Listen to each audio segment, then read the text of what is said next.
ভবানীপুরে মমতা বন্দ্যোপাধ্যায়ের বিরুদ্ধে এবং নন্দীগ্রামে শুভেন্দু অধিকারীর বিরুদ্ধে, এলওপির বিরুদ্ধে আমার দলের 135 জন প্রার্থীর মধ্যে প্রার্থী থাকবে।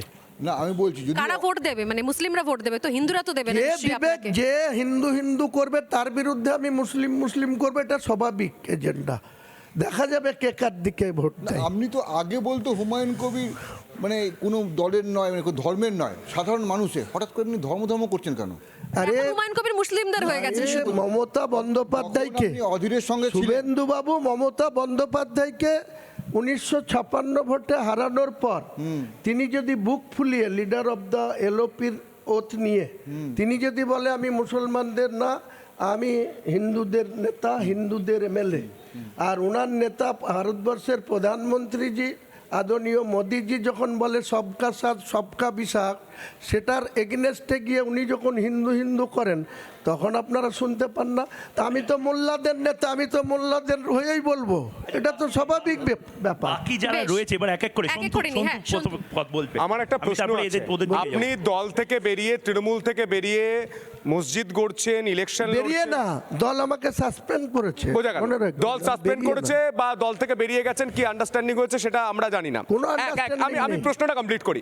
2026-এ এমন একটা পরিস্থিতি তৈরি হলো, আপনি যে আসন পেলেন, তৃণমূল যে আসন পেল, তৃণমূল একক সংখ্যাগরিষ্ঠতায় সরকার গড়তে পারছে না। তখন মমতা বন্দ্যোপাধ্যায় আপনাকে ফোন করে বললেন যে হুমায়ুন যা হয়েছে হয়েছে, ভুলে যাও, আমার দলে ফিরে এসো।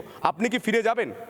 আমার দলের নির্বাচিত যে বিধায়করা হবে, সেই বিধায়কদের মেজরিটি সদস্য যে সিদ্ধান্ত নেবে, সেই সিদ্ধান্ত আমি, তার মানে আপনি সম্ভাবনা রেখে দিলেন? কোনো সম্ভাবনা নেই। সিদ্ধান্ত কি তাহলে তৃণমূলে ফিরে যেতে পারেন আপনি নির্বাচনের পরে? কোনো প্রশ্নই নেই। মানে শুধু মুসলিম আমি যে কটা দিন এই পৃথিবীতে মহান উপরওয়ালার দয়ায় থাকবো, তৃণমূলকে জিরো করার উদ্দেশ্য নিয়েই আমি বাংলার রাজনীতিতে থাকবো। সম্ভাবনা থাকছে এমএলএরা যদি ভাবে আমি ফিরে যেতে পারি, এই সম্ভাবনা তো থেকে যায়। এটা তো গণতান্ত্রিক দেশে এটাই তো হয়, মাস্ট বি মেজরিটি। দুটো অবস্থান নিচ্ছেন। কোনো অবস্থান নেই।